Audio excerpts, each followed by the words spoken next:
Chris Godinez, licensed professional counselor, also the host of We Need to Talk on every Sunday at noon, and then I post this video up to social media. This video is for educational and informational purposes only. The views and opinions stated herein are mine and mine alone. They do not represent the ACA, the APA, or any other therapist for that matter. Boom, shakalaka done. I'd like to thank my sponsor, BetterHelp, BetterHelp, BetterHelp.com/Chris Godinez. They're an online therapy company. They are international. There are 40,000 therapists working for them. Go to BetterHelp.com/Chris Godinez. Fill out a questionnaire. They will place you with a licensed professional master's level or PhD level therapist in your state or one that can do international.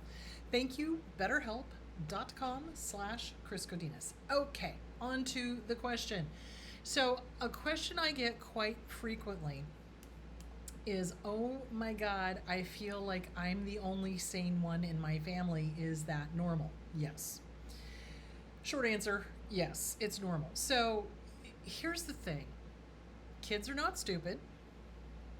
Kids can see when things are not normal. I mean, we still have kind of a skewed view because our parents lie to us and tell us, oh, this is normal, this is normal. I can't tell you the number of times my mom would sit there and go, well, every family does what we do. And I'm like, no, no, don't think so. So we have BS detectors. We do. And dysfunctional families are dedicated to convincing everyone that what they're doing is right and that it's normal and that, oh no, there's nothing wrong. You don't see the pink elephant taking a crap in the corner of the living room, that kind of thing. So it's very common for people to be like, am I the only sane one in this family system? Because this doesn't seem right to me. So yeah, I mean, it's so weird. It's like not every kid is going to be delusional or dysfunctional or whatever. There are family systems where the entire family's crazy and they're all buying into the same lie. Yeah, absolutely. There are families that, one or two of the kids are the scapegoats because they see the dysfunction and they call it out and the rest of the family doesn't like it. So, yeah, it's very common for having been raised in a dysfunctional family to be like looking around going, am I the only sane one? Is everyone else buying the BS? So, yeah. A lot of families do choose to turn a blind eye to the truth and prefer the story of the BS. And the scapegoat is very often the only one who is healthy or healthier because they see the dysfunction. They know it's not normal. They know it's not right. They know it's not what should be going on. So, and it's a very lonely feeling because when you go to get validation from your family who's dedicated to believing the lie, they're going to tell you that you're the crazy one. They're going to tell you that, oh no, you don't see the pink elephant taking a dump in the corner of the living room. No, that's not happening. You're mistaken. You're wrong. You're crazy. You're this, you're that, you're the other thing. So it's really important to get with a good trauma therapist and get away from the family. Again, the question I ask people, if you were not related to these people, would you have anything to do with them? If the answer is no, act accordingly. You don't have to, and even after leaving the family system, there will still be family members, flying monkeys, that will try to pull you back or that will try to make you change your mind. Oh, that didn't happen the way you're saying it happened. Yeah, it did. Yeah, it did. You don't get to tell me what happened to me. Thank you very much. Do you see where I'm going with that? So, just be prepared. Dysfunctional families are incredibly dangerous. They are. It's a gang mentality. They'll like gang up on people and try to force them to conform, kind of thing. So, yeah, if you're feeling like you're the only sane person in the family, ask yourself the question, if I were not related to these people, would I have anything to do with them? If the answer is no, act accordingly. You don't have to have contact with them. You really don't. So, and get with a good trauma therapist. Start working on your self-esteem. Start working on your certainty that you know what you know, because they love to take that away from us. And that's why we feel crazy, is because they're all they're all drinking the Kool-Aid, as it were, and we're not. And then they're looking at us going, well, come on, have the Kool-Aid. Well, why don't you want the Kool-Aid? Well, there's something wrong with you if you don't want the Kool-Aid. So yeah, so we often end up feeling like we're the only sane ones, or we feel like we're the only adult. That's how I often felt in my family. It's like, so here I was with two grown parents that were way older than me. Both of my parents had me at a very late age.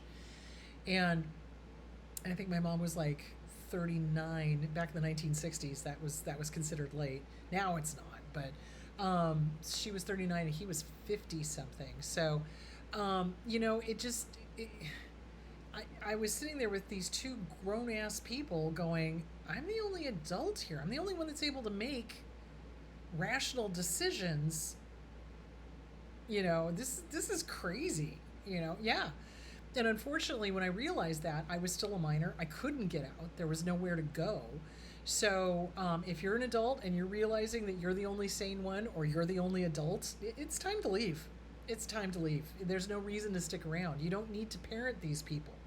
And they wouldn't be parented anyway. I mean, they want to abdicate responsibility and they want you to make all the decisions, but they don't want to learn from it. They don't want to take responsibility. They don't want to be adults. They don't want to, whatever. And as far as the insanity is concerned, remember, narcissists and psychopaths. Narcissists and psychopaths love the drama. They love the drama. Love it. Love, love, love, love, love, love, love, love, love. The dark triad love the drama. And they need that kind of chaos. They need to have a person who is being picked on. They need a scapegoat. And they need the chaos. They need the upset. They need the us against them kind of thing. And incoming dog. And they need to feel ultimately powerful, and making sure that another person is being put down, and that's not okay. That's not okay. So if you're finding yourself in a situation where you're the only sane one, you're the adult in the family, these people are acting dysfunctionally and toxically and everything else, and you're the one having to make decisions and stuff, and you shouldn't be, then it's time to get out. It's time to leave. There's no reason to stick around. You cannot fix them because you did not break them. You may be the only sane person in the family. That doesn't mean you can fix them. It doesn't. I wish it did. Wouldn't that be lovely?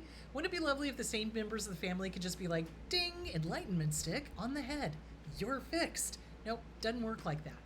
Doesn't work like that. So, yeah, if you're finding out that you're the only sane one and you're feeling like you're the only sane one, you probably are. And if you're an adult, get the hell out, and that's the sucky thing. It's like, I realized when I was still a minor that this was not normal, and minors have no ability to leave. It's like the states, very few of them recognize emancipation for minors, which is stupid, because there's not every parent deserves to have a child, seriously, especially the abusive ones that just keep the kid around as a punching bag. So it's frustrating for minors when they see that they're the only adult, and when they see that they're the only sane one, and there's very little they can do until they turn 18. And the only thing that minors can do is start planning for when they turn 18, which would mean getting a job, which would mean having your own money, which would mean, getting into therapy, all of that stuff. So it's a thing. It makes me very angry the way the laws are, and it makes me very angry that people don't want to get involved, and people don't want to believe children when they say there's abuse going on. I mean, that was my experience of it. I told teachers what was happening, and they didn't do a damn thing because they didn't want to get involved, because my dad was powerful. So, or he thought he was powerful. So, it's very frustrating. So yes, no, that is a common thing, to think that you're the only sane one, or that you're the only adult in the whole family, especially if you've got two adults that are just acting like 2-year-olds. So yeah, 100%. You're not wrong. All right, sweeties, I will talk to you on Sunday. I still don't know what I'm talking about, But we'll have another talk on Sunday, and have a great week. And I will talk to you later. Bye.